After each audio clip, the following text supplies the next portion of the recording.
classic game room, then more classic game room.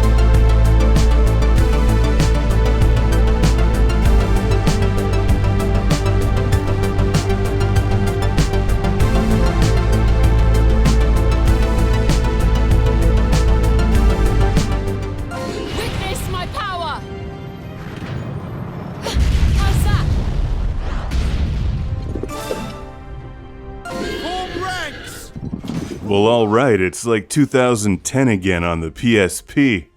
Who's ready for some super nerdy tactical RPG strategy? That's right. Everyone.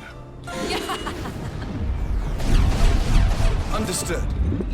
Though, when I think of cool video game titles, I think of games like Doom and Diablo, Truxton, and Birdweek.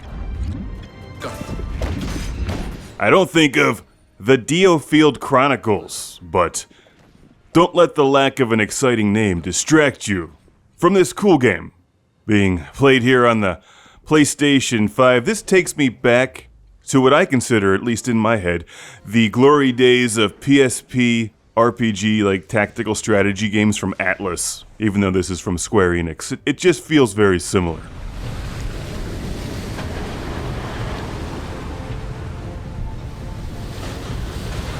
Though it may look a bit confusing if you don't know what's going on, so let me guide you through the gameplay. For starters, skip all the cutscenes. Do you really care about that guy? No. Do you care about her fancy boots? Nope. Do any of us really want to hear about their warring factions and political motives? No, not at all. You know what I'm here for? To nuke monsters from orbit. Rowtail's other nations respond by forming an alliance to combat. Though some people may enjoy the reasons for the combat in the DIOFIELD Chronicles or any games like this, I find enduring the plotline to be about as much fun as listening to the Trade Federation in Star Wars. Like, I don't care who's taxing who, I just want to see somebody get cut in half with a lightsaber. To be honest. Perhaps they're after some rare treasures. Where do you get those fancy boots? Though there is a plot, I wasn't really paying attention. What I was paying attention to is the gameplay, which is a lot of fun if you dig tactical strategy games. And this one is pretty interesting. I'm not sure exactly what to compare it to. It's like a hybrid combination of a turn-based tactical strategy game and a real-time tactical strategy game. On my way. Like you're giving commands on the fly, but every time you do, the gameplay stops. So it's like a stop and start kind of feel. It takes a little while to get into it, but once you do, once I got into it, I found that it was a lot of fun and surprisingly engaging after a while. It just takes a bit of time to get into the controls and the mechanics.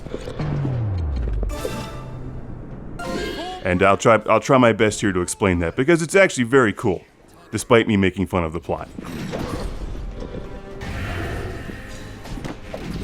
So, like most of these games, you start off with a handful of characters, all of whom have great hair. And as you plow your way through missions in the DIOFIELD Chronicle, it's singular, not plural. Wish they called this game Birdweek. Did they ever make Birdweek Tactics? I feel like that's one that someone needs to get on. Anyway, where was I? As you plow your way through missions, you meet new people and gain new characters, and everyone's leveling up and getting new magic spells, and you're crafting new weapons that are more powerful, but the enemies get more powerful. So, it's like a kind of consistent difficulty level up to a point when you reach one of these missions where you just get flattened.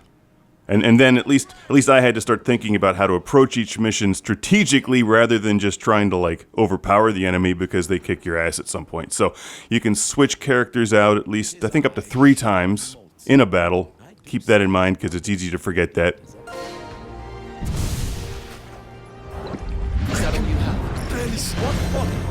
And another key strategy is to not try to attack all of the enemies at once. So try to draw them out and pick them off one at a time if possible. And get them grouped together so that you can drop meteors on them. Like, you can't go wrong dropping meteors on people.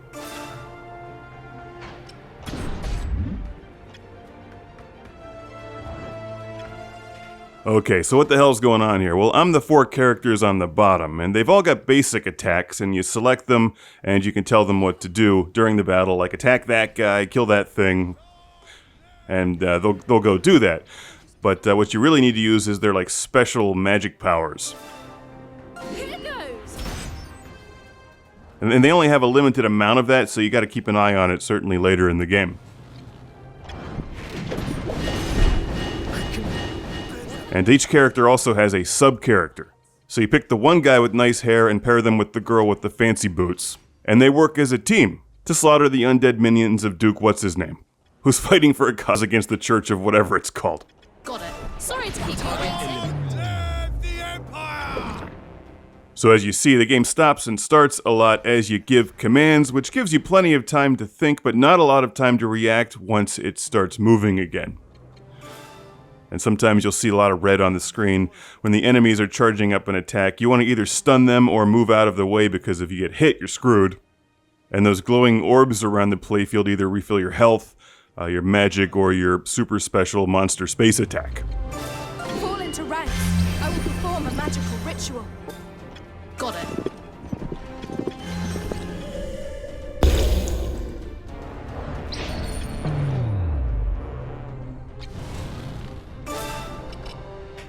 As you make your way through the fairly lengthy plot, you can go back and replay missions, which is pretty important to both get a hang of the gameplay and also to level up the characters. You can spend a lot of time crafting weapons and like fine-tuning things, but each battle usually plays out the same way. The first wave of enemies is pretty easy to eliminate. Save your magic for the next wave of enemies, and then there's like a third wave, sometimes supported by cannons and dragons and stuff later in the game.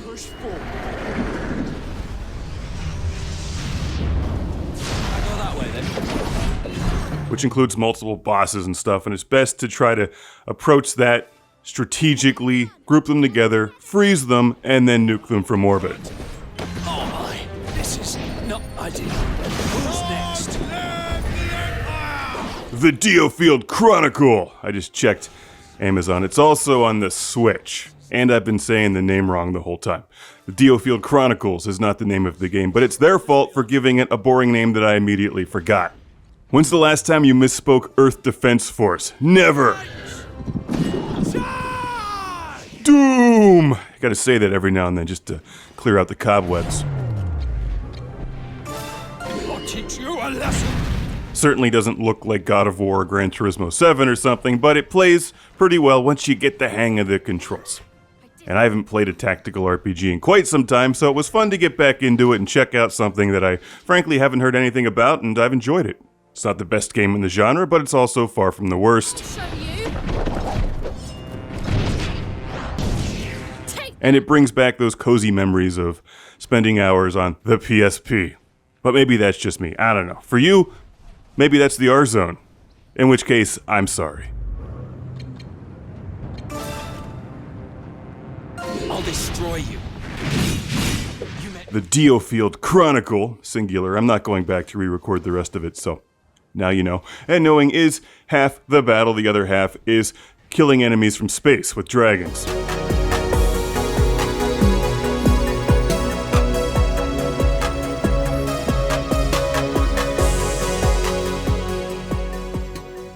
Did you say something? No?